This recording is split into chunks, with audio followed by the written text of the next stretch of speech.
खाने का भी समय होता है। चैत्र के महीने की जो पूर्णिमा होती है, चैत्री पूर्णिमा पहली पूर्णिमा मानी जाती है, इसलिए चैत्री पूर्णिमा को सिद्ध पूर्णिमा कहते हैं। कार्य सिद्धात्री पूर्णिमा कहते हैं, सिद्ध करने। मनोरथी पूर्णिमा कहते हैं।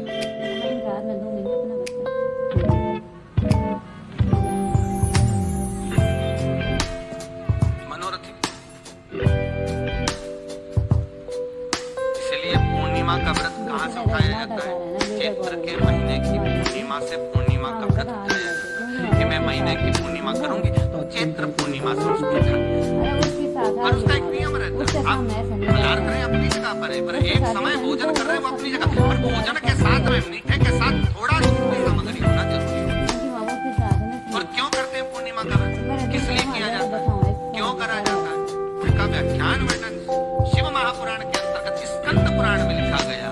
स्कंद पुराण में वर्णन किया है वेदव्यास जी महाराज ने, कहा ये पूर्णिमा का व्रत इसलिए किया जाता है कि व्यक्ति का जब मन गलत भ्रम में जाने लगता है, मन जब गलत जगह पर जाने लगता है, तो ये मन को गलत जगह पर ले जाने वाला कौन होता है? तो कहा ये चंद्र होता है।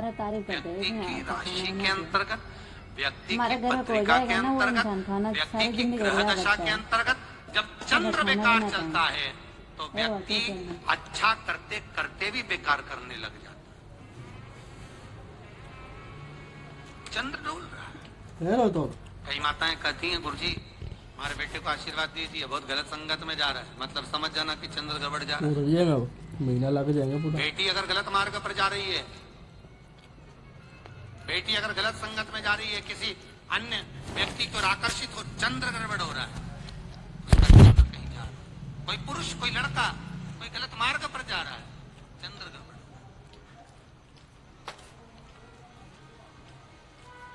घर में जो क्लेश उत्पन्न होता है, घर में जो विवाद उत्पन्न होता है, उस विवाद को रोकने के लिए केवल चंद्र की ही, इसलिए तो पूर्णिमा घर की नारियां, हमारे हिंदू धर्म में यहाँ तक स्कंद पुराण में कह दिया कि प्रत्येक पूर्णिमा, आप लोग कभी आप लोगों ने सत्यनारायण जी की कथा करवाई है?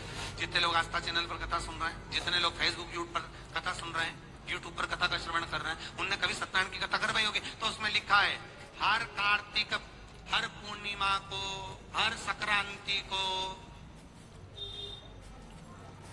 ब्राह्मण सत्यनारायण भगवान की कथा या राजा या वैश्य कथा को कराता था, या बढ़िया कथा करा। सुनी कि नहीं सुनी ये बात? सत्यनारायण भगवान की कथा में लिखा है, स्कंद पुराण के अंतर्गत जो सत्यनारायण भगवान की कथा का स्मरण किया उसमें लिखा है, प्रत्येक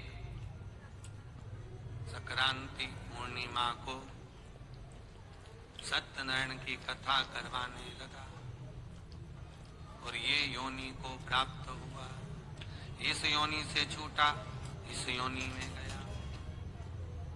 लिखा है, सब कुछ लिखा है।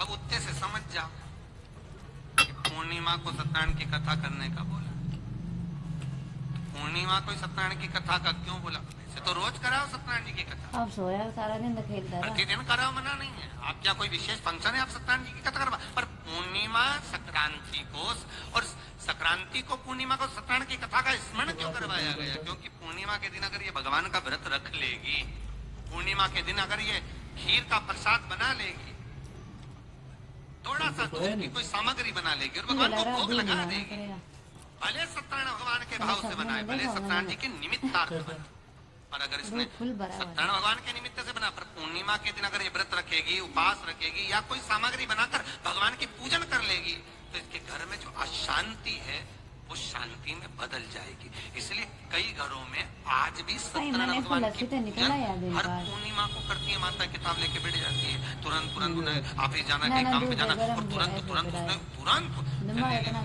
कलश का कलश नहीं भी रखे तो भगवान की पूजन कर को रखे, ब्राह्मण देवता को बुला लेगी, ब्राह्मण नहीं आएंगे तो खुद कर लेगी, पर करती जरूर। इतना सा आटा सेक लेगी, पंजेरी बनाई, सीरा बनाई, मिठाई रख दो, कुछ भी करेगी, पर सत्यनारायण की कथा करता लग गया उस, मतलब पूर्णिमा को करना है।